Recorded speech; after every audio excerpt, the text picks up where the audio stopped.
Hello বন্ধুরা, কেমন আছো তোমরা সবাই? আশা করি সবাই খুব ভালো আছো। আমিও তোমাদের ভালোবাসায় খুব ভালো আছি। একটু ঠান্ডা লেগেছে, গলাটা হয়তো একটু প্রবলেম হবে, তো কিছু ভুল হয়ে থাকলে ক্ষমা করে দিও। তো আজকে ভিডিওটা আমি এখন থেকে শুরু করতে চলেছি। আজকে রোববার, এখন বাজে সকাল 9টা। তো আজকে ভিডিওটা আমার রান্না নিয়ে। তো দেখো, এখানে দেখতেই পাচ্ছ আমি বেশ খানিক কটা ইলিশ মাছ নিয়েছি। তো ইলিশ মাছগুলোকে নুন হলুদ মাখানো হয়ে গেছে। তো শুধু ইলিশ মাছ ভাপা নয়, আরও অনেক কিছু রান্না হবে। দাঁড়াও, এই দেখো চিংড়ি মাছ দেখেছো? চিংড়ি মাছ দিয়ে কী হবে জানো? চিংড়ি মাছ দিয়ে হবে একটা তরকারি, যেটা হচ্ছে ডাঁটা ঝিঙে আলু কুমড়ো দিয়ে একটা তরকারি। আর এটা হচ্ছে ইলিশ মাছের তেল, যেটা আমরা সবাই বলে থাকি লুকা। ওইটা দিয়ে গরম ভাত তো জাস্ট অসাম লাগে। তোমাদের সাথে কথা বলতে বলতে এদিকে আমি ঝিঙে বটিও বসিয়ে দিয়েছি। তো দেখো, ঝিঙে বটির মধ্যে আমি দিয়ে দিয়েছি কাঁচা লঙ্কা, দিয়ে দিয়েছি সর্ষে, দিয়েছি পেঁয়াজ, আর দিয়েছি ঝিঙে, দিয়ে দেবো নুন হলুদ। তো তোমাদের সঙ্গে কথা বলতে বলতে দেখো ঝিঙে বটিও রেডি। এরপর আমি মাছগুলোকে কড়াইতে ভালো করে সুন্দর করে সাজিয়ে নেব।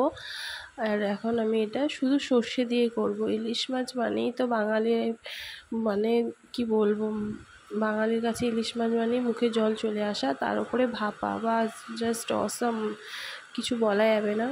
তো আমি এখানে শুধু সর্ষে দিয়েই মাছ ভাপা দেবো। তোমরা চাইলে অন্য কিছু দিয়েও ভাপা দিতে পারো। সর্ষে দিয়ে মাছ জাস্ট অসাম লাগে, ঝাঁসটাই অন্যরকম।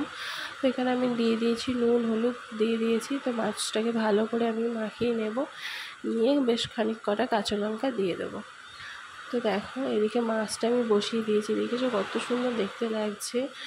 আর এদিকে আমি চিংড়ি মাছের তরকারিটাও বসিয়ে দেবো। তো দেখো, কড়াইতে তেল দিয়ে দিয়েছি, চিংড়ি মাছটাকে ভেজে নেব।